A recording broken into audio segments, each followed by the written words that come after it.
Assalamualaikum warahmatullahi wabarakatuh. Sebelumnya perkenalkan, nama saya Aurik Yuda Pratama dengan NIM 2301497. Di sini saya akan membahas sebuah PowerPoint yang membahas mengenai RPP. Nah, di awal ada identitas. Jadi di RPP saya itu di awalnya ada identitas, ada identitas sekolah, mata pelajaran, kelas atau semester, materi pokok, waktu, sama pertemuannya keberapa. Lalu habis identitas itu ada kompetensi inti.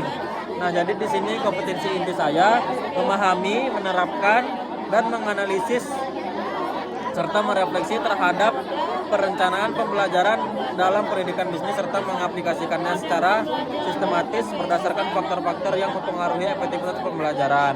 Lalu KI keempatnya mengolah, menalar, dan menyaji dalam ranah konkret dan ranah abstrak terkait dengan pengembangan dari yang dipelajarinya di sekolah secara mandiri dan mampu melaksanakan tugas spesifik di bawah pengawasan langsung.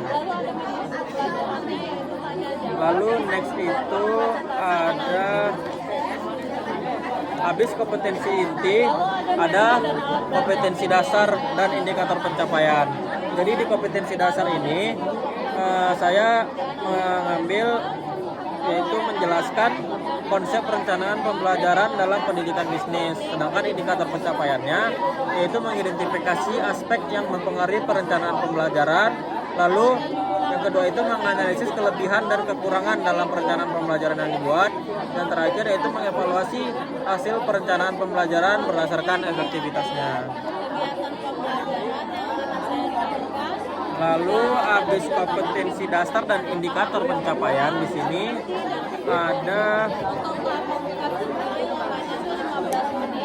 ada tujuan pembelajaran. Nah, jadi di tujuan pembelajaran ini yang pertama itu peserta didik dapat menentukan faktor-faktor yang mempengaruhi perencanaan pembelajaran dengan benar setelah diberikan studi kasus. Lalu yang kedua, peserta didik dapat menelaah kelebihan dan kekurangan perencanaan pembelajaran melalui soal analisis dengan baik dan benar. Terus yang terakhir itu peserta didik dapat membuktikan efektivitas perencanaan pembelajaran yang telah dibuat berdasarkan rubrik evaluasi dengan nilai minimal 75%. Oke, kita next. Di RPP saya itu ada yang namanya model dan pendekatan.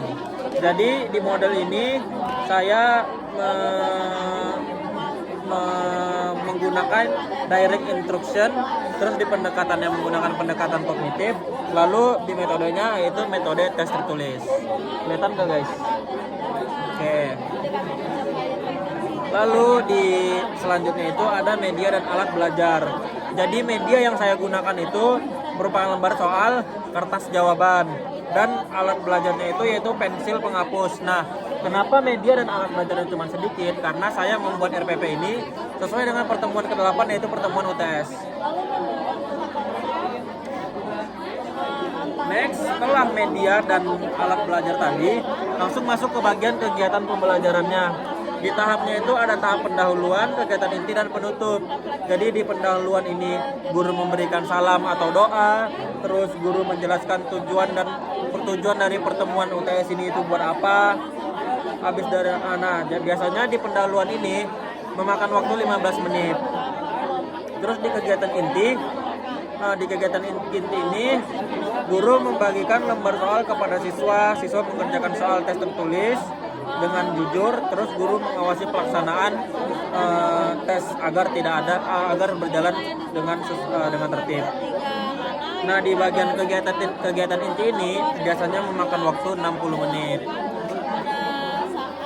Lalu yang penutup, yang di bagian penutup ini biasanya guru mengambil lembar jawaban, terus memberikan refleksi lah tentang pembelajaran, lalu memberikan motivasi kepada siswa. Biasanya memakan waktu juga 15 menit.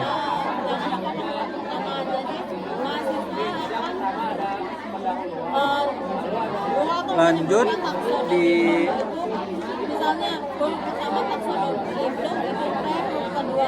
habis kegiatan pembelajaran, di sini ada rubrik penilaian. Jadi apa yang dibuat siswa tadi sudah ada rubrik penilaiannya. Di dalam RPP saya menyentuhkan rubrik penilaian. Jadi pembagiannya itu ada 4, ada aspek penilaian, yaitu pilihan ganda, terus kriteria baik, kriteria cukup, sama kriteria kurang.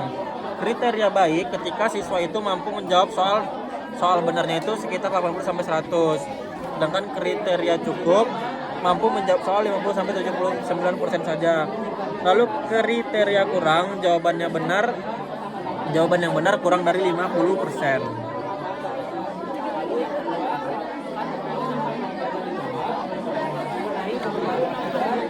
Nah, di sini saya akan menjelaskan mengenai ice breaking yang bakal saya bawakan untuk di proses kegiatan pembelajaran. Di sini nama ice breakingnya itu jembatan kata. Oke, jembatan kata. Jadi cara bermainnya itu, yang pertama fasilitator menyebutkan suatu kata awal yang berkaitan dengan pembelajaran. Lalu fasilitator menunjuk secara random atau secara acak peserta atau mahasiswanya. Lalu peserta atau mahasiswa yang menyebutkan kata lain yang berhubungan dengan kata yang disebut oleh fasilitator. Terus bagi yang tidak bisa menjawab selama kurang dari 7 detik maka ia gagal.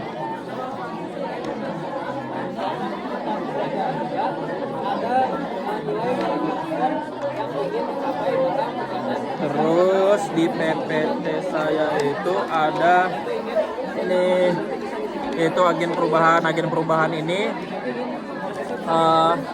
semacam poin-poin yang kalau misalnya kita diprovisikan sebagai guru, mahasiswa, masyarakat, anak, teman Gen Z dan warga negara, kita ingin merubah apa.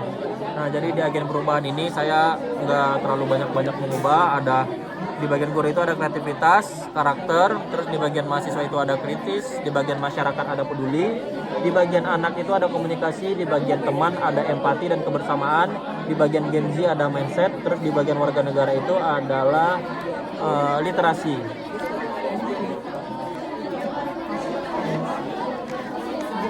Selesai. Mungkin itu aja yang dapat saya sampaikan untuk hasil dari presentasi saya pada kali ini. Sekian, apabila ada kekurangan, wabillahi taufiq wal hidayah. Wassalamualaikum warahmatullahi wabarakatuh.